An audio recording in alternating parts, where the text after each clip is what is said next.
तर नमस्कार विद्यार्थी मित्रांनो, आजच्या व्हिडिओमध्ये आपण TET 2026 महाराष्ट्र शिक्षक पात्रता भरती 2026 जी की 28 जून 2026ला होणार आहे, त्यासाठी आपण महत्त्वाचे काही पेपर 1 आणि पेपर 2 या दोन्हीमध्ये बालमशास्त्र, बालमनसशास्त्र व अध्यापनशास्त्र CDP हे अतिशय महत्त्वाचे आणि गेम चेंजिंग असे प्रश्न ठरतात. एकूण प्रश्न असतात हे 30. हा आपला प्रश्नसंच 2 आहे आणि वेळ याला 30 मिनिटे असतात. चला तर मग आता आपण पहिला प्रश्न बघूयात. प्रश्न क्रमांक 1, सत्यशोधक समाजाची स्थापना कोणी केली? तर या प्रश्नाचं जे योग्य उत्तर आहे ते ऑप्शन नंबर नाहीच आहे, आपण डायरेक्ट इथे क्वेश्चन उत्तर दिलेले आहेत. महात्मा ज्योतिराव फुले यांनी 1873 पुणे येथे सत्यशोधक समाजाची स्थापना केली होती. पुढचा प्रश्न बघूयात. प्रश्न क्रमांक 2, महाराष्ट्रातील सर्वात उंच शिखर कोणते आहे आणि त्याची उंची किती आहे? तर महाराष्ट्रातील सर्वात उंच शिखर जे आहे ते कळसूबाई आहे आणि त्याची उंची आहे 1686 मीटर आणि जिल्हा आहे अहमदनगर. जर तुम्हाला विचारलं की कळसूबाई हे शिखर कोणत्या जिल्ह्यात येते, तर तुम्हाला याचं उत्तर यायला पाहिजे की ते अहमदनगर जिल्ह्यात येते. आणि जर उंची विचारली तर त्याची 1686 अशी मीटर एवढी उंची आहे. पुढचा प्रश्न बघूयात. प्रश्न क्रमांक 3, भारतातील पहिल्या महिला शिक्षिका आणि मुख्याध्यापिका कोण होत्या? हा अतिशय महत्त्वाचा प्रश्न आहे, कारण की CDP हे जे आहेत ना, म्हणजे महिला बाल विकास अंतर्गत ही योजना येते. तर आता आपण त्याचं जे योग्य उत्तर आहे ते बघूयात. क्रांतीज्योती सावित्रीबाई फुले या पहिल्या महिला शिक्षिका आणि मुख्याध्यापिका होत्या आणि भारतातील पहिल्या होत्या, ना की महाराष्ट्रातील. हे देखील अत्यंत महत्त्वाचं आहे. हे जे प्रश्न आहे हे आपण वेगवेगळ्या पुस्तकातून शोधून काढलेले आहेत, ज्याने की तुम्हाला वेळ पण वाचेल आणि तुम्हाला अतिसंभाव्य प्रश्नसंच भेटतील. याचा तुम्ही सराव करा, कारण की हे प्रश्न परीक्षेला दिसणार म्हणजे दिसणार. पुढचे प्रश्न बघूयात. प्रश्न क्रमांक 4, भारतातील संविधानाचे जनक कोणाला म्हटले जाते? तर याचं जे योग्य उत्तर आहे ते डॉक्टर बाबासाहेब आंबेडकर यांना भारतातील संविधान जनक म्हटले जाते. भारतीय संविधान जनक. ओके. पुढचे प्रश्न बघूयात. तर प्रश्न क्रमांक 5 आहे, क्षेत्रफळाच्या दृष्टीने महाराष्ट्रातील सर्वात मोठा जिल्हा कोणता आहे? तर याचं जे योग्य उत्तर आहे ते अहमदनगर आहे आणि सध्या हे अहिल्यानगर म्हणून ओळखल्या जातं. याला नवीन नाव देण्यात आलेलं आहे. हे नक्कीच तुम्हाला कळायला पाहिजे. अहमदनगर आता अहिल्यानगर म्हणून ओळखले जाते. प्रश्न क्रमांक 6, चले जाओ भारत छोडो आंदोलनाची सुरुवात कोणत्या वर्षापासून झाली? तर या प्रश्नाचं जे योग्य उत्तर आहे ते उत्तर आहे 1942. तर हे अतिशय IMP क्वेश्चन आहे. चले जाओ यावर महात्मा गांधीजींचं जे आहे त्याच्यावर हमेशा प्रश्न विचारण्यात येतात, त्यासाठी अतिशय महत्त्वाचा हा प्रश्न आहे. प्रश्न क्रमांक 7, जागतिक पर्यावरण दिन वर्ल्ड एन्व्हायरमेंट डे कधी साजरा केला जातो? तर याचं जे योग्य उत्तर आहे ते 5 जून आहे. 5 जूनला आपण जागतिक एन्व्हायरमेंट डे म्हणून साजरा केला जातो. पुढचा प्रश्न आहे प्रश्न क्रमांक 8, ओझोनचा थर वातावरणाच्या कोणत्या थरामध्ये आढळतो? तर याचं जे योग्य उत्तर आहे ते स्थितांबर आहे, ज्याला की इंग्लिशमध्ये स्ट्रॅटोस्फिअर. हा थर सूर्याच्या घातक अतिनील UV किरणांपासून आपले रक्षण करतो. तर विचारू शकतात तुम्हाला हा थर कोणत्या घातक अतिनीलपासून म्हणजे आपलं रक्षण करू शकतो? तर UV किरणांपासून. हे IMP आहे. प्रश्न क्रमांक 9, महाराष्ट्राला एकूण किती किलोमीटर लांबीचा समुद्र किनारा लाभला आहे? 720 किलोमीटर. आता सध्याचं तुम्हाला हे दुसरं एक ऑप्शन दिलेलं आहे ना, ते मी तुम्हाला एकदा सांगेल. आता सध्या वाढलेलं आहे ते मी तुम्हाला नेक्स्ट व्हिडिओमध्ये नक्की कन्फर्म करून सांगते. पुढचा प्रश्न बघूयात. प्रश्न क्रमांक 10, मानवी शरीरातील सर्वात मोठी ग्रंथी कोणती आहे? तर या प्रश्नाचं जे योग्य उत्तर आहे ते यकृत म्हणजेच की लिव्हर. हे महत्त्वाचं आहे सध्याचं. प्रश्न क्रमांक 11, मूलभूत हक्कांचे संरक्षण करण्याचे अधिकार कोणाला आहेत? तर याचं जे योग्य उत्तर आहे ते सर्वोच्च न्यायालय आणि उच्च न्यायालय. हे महत्त्वाचं आहे. याच्यावरनंच आठवलं की जेव्हा आपण मुंबई उच्च हायकोर्टची जी काही पेपर झालेले होते तेव्हा आपण अतिसंभाव्य प्रश्न घेतले होते. तुम्ही एकदा जाऊन ते व्हिडिओ चेक करा. तेच ॲज इट इज तुम्हाला 10 ते 15 प्रश्न त्यातनंच भेटलेले आहे. आणि आपण जिल्हा विशेषसुद्धा सिरीज चालू केलेली आहे. तलाठीची चालू केलेली आहे. जिल्हा विशेषमध्ये सुद्धा आता जेव्हा पुणे SRPF दौंड त्यांचे जेव्हा पेपर होते ना तेव्हा आपण ते क्वेश्चन घेतले होते. तर त्यातील 2 ते 3 मार्क हे नक्कीच विद्यार्थ्यांना भेटले होते, कारण की आपण ते कव्हर केलेले होते जिल्हा विशेषमध्ये. आणि 1 ते 2 मार्क हे स्पर्धा परीक्षांसाठी खूप जास्त आहे. हे तुम्हाला वेगळं सांगण्याची गरज नाही आहे. प्रश्न क्रमांक 12. लोणार सरोवर महाराष्ट्रातील कोणत्या जिल्ह्यात आहे आणि त्याचे वैशिष्ट्य काय? तर लोणार सरोवर हे बुलढाणा जिल्हा येथे आहे आणि ते उल्कापातामुळे तयार झालेले खाऱ्या पाण्याचे सरोवर आहे. तर लोणार सरोवरला दुसरे नाव एक आहे जे की खाऱ्या पाण्याचे सरोवर असेही म्हटले जाते. प्रश्न क्रमांक 13. राईट टू एज्युकेशन माहितीचा अधिकार नव्हे शिक्षणाचा अधिकार RT कायदा भारतात कधी लागू झाला? तर याचं जे योग्य उत्तर आहे ते 1 एप्रिल 2010. 6 ते 14 वयोगटातील मुलांसाठी मोफत आणि सक्तीचे शिक्षण. हे RT ही जे एज्युकेशन आहे ना, राईट टू एज्युकेशन, हे सध्या विद्यार्थ्यांना 8 ते 30% विद्यार्थी इंग्लिश शाळेमध्ये ज्यांना शिक्षणाची इच्छा आहे पण ते काही कारणास्तव त्यांच्या परिस्थितीमुळे शिकू शकत नाही, तर अशा विद्यार्थ्यांसाठी कोणत्याही इंग्लिश शाळेत 30% रिझर्वेशन हे केलेलं जातं, जे की सरकारद्वारे त्यांना तिथे ॲडमिशन भेटतं आणि 8वीपर्यंत त्यांना मोफत शिक्षण सगळं मोफत मिळतं.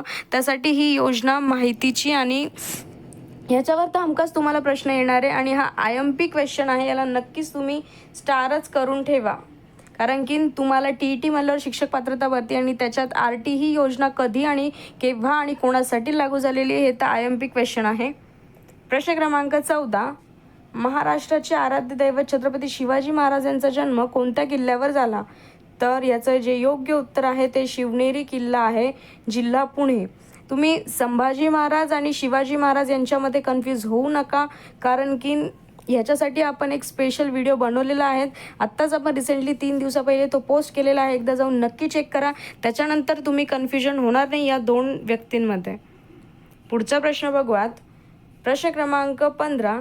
सूर्यमालेतील सर्वात मोठा ग्रह कोणता? उत्तर आहे गुरु, नेपच्यून. गुरु हा सूर्यमालेतील सर्वात मोठा आहे. आता इथे नाही का मी तुम्हाला एक मराठीसाठी सांगते की रू जे आहे ना, तर त्याची नाही का उकार असतो. एक पहिला उकार असतो, हा पहिला उकार आहे, आणि एक दुसरा उकार असतो, हा जो आहे ना हा दुसरा उकार आहे. यावर देखील प्रश्न विचारण्यात येतात. पुढचा प्रश्न बघूयात. प्रश्न क्रमांक 16. वर्धा येथे सेवाराम आश्रमाची स्थापना कोणी केली होती? तर योग्य उत्तर आहे महात्मा गांधी यांनी. प्रश्न क्रमांक 17. गोदावरी नदीचा उगम महाराष्ट्रात कोठे होतो? उत्तर आहे त्र्यंबकेश्वर, जिल्हा नाशिक. त्र्यंबकेश्वर हे अतिशय महत्त्वाचे स्थान आहे, नाशिकमधील पर्यटन स्थळ देखील आहे. प्रश्न क्रमांक 18. पाण्याचे बर्फात रूपांतर होताना त्याचे आकारमान वाढते की कमी होते? तर आकारमान वाढते, म्हणून हिवाळ्यात थंड प्रदेशात पाण्याच्या पाईपलाईन्स फुटतात. पाण्यावर पण आणि बर्फाच्या ह्याच्यावर पण प्रश्न विचारण्यात येतात. प्रश्न क्रमांक 19. राज्यसभेचे पदसिद्ध अध्यक्ष कोण असतात? त्याचं योग्य उत्तर आहे ते उपराष्ट्रपती आहे. पुढचे प्रश्न बघूयात. प्रश्न क्रमांक 20. International children's emergency fund UNICEF दिन दरवर्षी कधी साजरा केला जातो? तर योग्य उत्तर आहे 11 डिसेंबर. हे देखील महत्त्वाचे प्रश्न आहे, कारण की ऑब्व्हियसली तुमचं शिक्षक पात्रता यासाठी भरती आहे TETची. त्याच्यामुळे तुम्हाला रिलेटेड टू स्कूल, कॉलेज आणि ज्या विद्यार्थ्यांसाठी महत्त्वाच्या योजना निघालेल्या आहेत त्याच्यावर हमखास प्रश्न येणार आहेत, त्यामुळे नक्कीच लक्षात ठेवा. प्रश्न क्रमांक 21. आधुनिक बालमनशास्त्राचा जनक कोणाला म्हटले जाते? तर याचं योग्य उत्तर आहे ते जीन पियाजेट. त्यांनी मुलांच्या संज्ञानात्मक विकासाचा कॉग्निटिव्ह डेव्हलपमेंट सिद्धांत मांडला आहे. हे मान्य करू शकतात की आधुनिक बालमनशास्त्राचा जनक कोणाला म्हटले? हा देखील IMP क्वेश्चन आहे. प्रश्न क्रमांक 22. जगातील सर्वात खोल महासागर कोणता आहे? तर पॅसिफिक महासागर यामध्ये मरियाना ट्रेंच ही सर्वात खोल जागा आहे. तर तुम्हाला विचारलं की जगातील सर्वात खोल हा महासागर पॅसिफिक महासागर आहे, पण त्यामध्ये कोणती ट्रेंच म्हणजे सर्वात खोल जागा आहे, जे की मरियाना ट्रेंच हे IMP आहे. प्रश्न क्रमांक 23, भारतीय संविधानातील कलम 45 कशाशी संबंधित आहे? तर याचं योग्य उत्तर आहे ते 6 वर्षापेक्षा कमी वयांच्या मुलांचे संगोपन आणि शिक्षणाची तरतूद. हा देखील IMP क्वेश्चन आहे, परीक्षेला हमखास विचारण्यात येऊ शकतो 100%. प्रश्न क्रमांक 24, अंधांसाठीच्या लिपीचा ब्रेल लिपी शोध कोणी लावला? तर याचं योग्य उत्तर आहे ते लुईस ब्रेल. प्रश्न क्रमांक 25, महाराष्ट्रातील पहिले मातीचे धरण कोणते व ते कोणत्या नदीवर आहे? तर याचं योग्य उत्तर आहे ते गंगापूर धरण आहे आणि ते गोदावरी नदी, जिल्हा नाशिक येथे आहे. प्रश्न क्रमांक 26, बुद्धिमत्तेच्या द्विघटक सिद्धांत 2 फॅक्टर्स थिअरी ऑफ इंटेलिजन्स कोणी मांडला? तर याचं योग्य उत्तर आहे ते चार्ल्स स्पियरमन. त्यांनी सामान्य G आणि विशिष्ट S असे 2 घटक सांगितलेले आहे. प्रश्न क्रमांक 27, प्रौढ मानवाच्या शरीरात एकूण किती हाडे असतात? तर याचं योग्य उत्तर आहे ते 206 हाडे असतात आणि लहान मुलांच्या शरीरात जन्माच्या वेळी सुमारे 270 ते 300 हाडे असतात. महत्त्वाचे प्रश्न आहेत. हा देखील IMP क्वेश्चन आहे.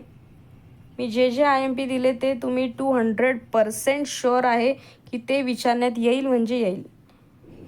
प्रश्न क्रमांक 28, वातावरणातील कोणत्या वायूचे प्रमाण सर्वात जास्त आहे? तर याचं योग्य उत्तर आहे ते नायट्रोजन आहे, सुमारे 78% इतके आहे.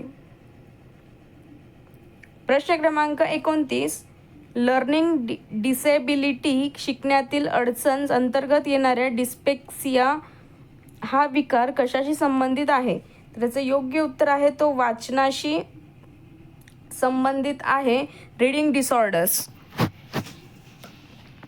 प्रश्न क्रमांक 30, महाराष्ट्राचे हिवाळी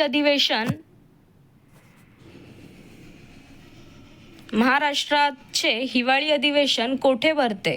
तर याचे योग्य उत्तर आहे ते नागपूर येथे असते. आता आपण हे जे प्रश्न आहे हे TET परीक्षेच्या पेपर 1 आणि 2 दोन्हीमध्ये बालमनशास्त्र व अध्यापनशास्त्र CDP हा विषय 30 गुणांसाठी अनिवार्य असतो आणि त्यामुळे विचारवंतांचे सिद्धांत उदाहरणार्थ पियाजे, थॉर्नहार्डिक, पायव्हलॉट नीट समजून घ्या. हे अतिशय महत्त्वाचे.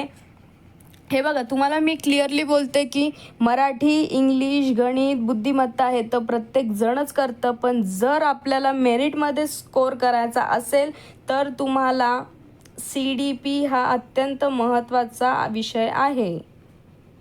त्यामुळे सांगते की TETच्या अभ्यासक्रमातील महत्त्वाचा भाग असलेल्या बालमशास्त्राचं सखोल आकलन करण्यासाठी विशेष बालके आणि मानवशास्त्र सविस्तर विश्लेषण हा व्हिडिओ पहा, ज्यामुळे कठीण संकल्पनेच्या सोप्या भाषेत समजण्यास मदत होईल.